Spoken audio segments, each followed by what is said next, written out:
Hello everyone. आज हम बात करने वाले हैं सीटिंग अरेंजमेंट के बारे में कि सीटिंग अरेंजमेंट कैसे किए जा सकते हैं। ठीक है, सीटिंग अरेंजमेंट रीजनिंग का एक स्कोरिंग नंबर टॉपिक है।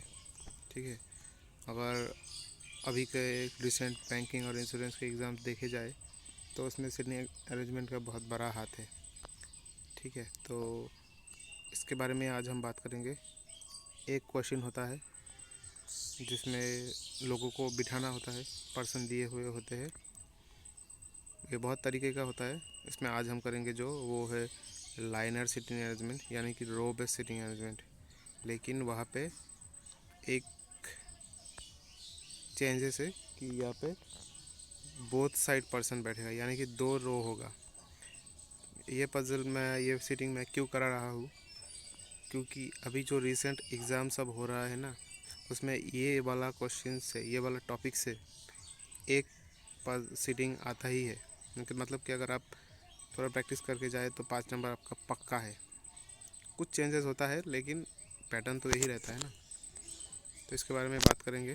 तो चलिए शुरू करते हैं, पहले क्वेश्चन को देखते हैं। ठीक है, मैं चाहता हूँ आप लोग क्वेश्चन का स्क्रीनशॉट ले लीजिए। देखिए यहाँ पे क्या लिखा है, 2 रो based sittings, 12 person sitting in a 2 parallel row containing 6 person in each row in such a way that there is an equal distance between adjacent persons। पहली बात तो कुछ टर्म्स है जिन लोगों का मीनिंग्स आपको जानना चाहिए। जैसे कि ये एडजेसेंट जो वर्ड है, ये वाला वर्ड का मीनिंग जानना चाहिए, क्योंकि अगर ये नहीं जानेंगे तो आप सोचेंगे कि क्या बिठा यहाँ पे। एडजेसेंट का मतलब कि पास पास में बैठे हैं। ठीक है, तो 12 पर्सन है, 2 पैरेलल रो है। पैरेलल रो मतलब ऊपर नीचे करके। तो चलिए शुरू करते हैं। तो यहाँ पे दिया हुआ है 12 person sitting in a 2 parallel row.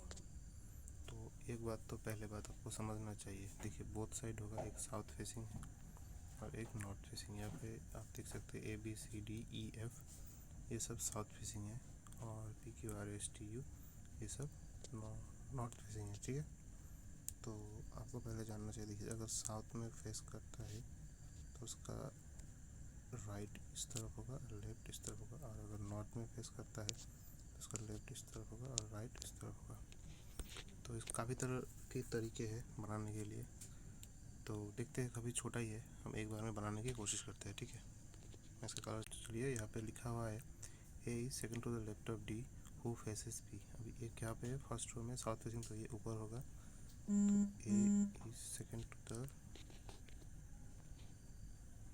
Left, यानी कि अगर A यहाँ पे होगा तो A का second to the left of D होगा, यानी कि यहाँ पे एक पर्सन छोड़ के D यहाँ पे होगा।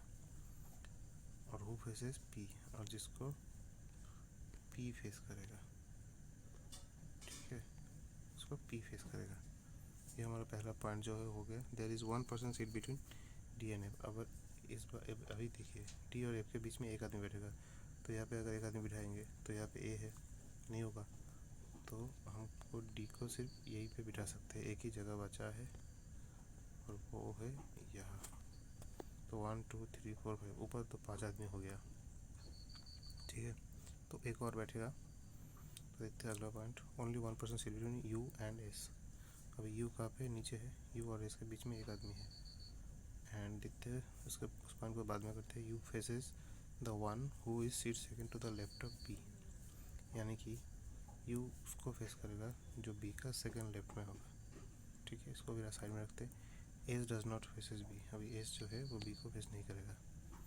T seats to the right side of R।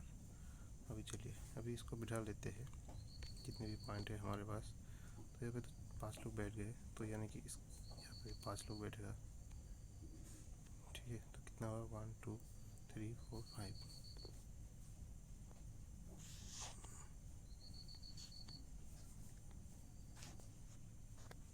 ठीक है, अभी दिखाइए, हो गया। तो only 1 person seat between U and S। तो अगर U और S के बीच में एक आदमी बैठेगा, और क्या ऑप्शन था, U faces one who is second to the left of B। अगर B को यहाँ पे बिठाए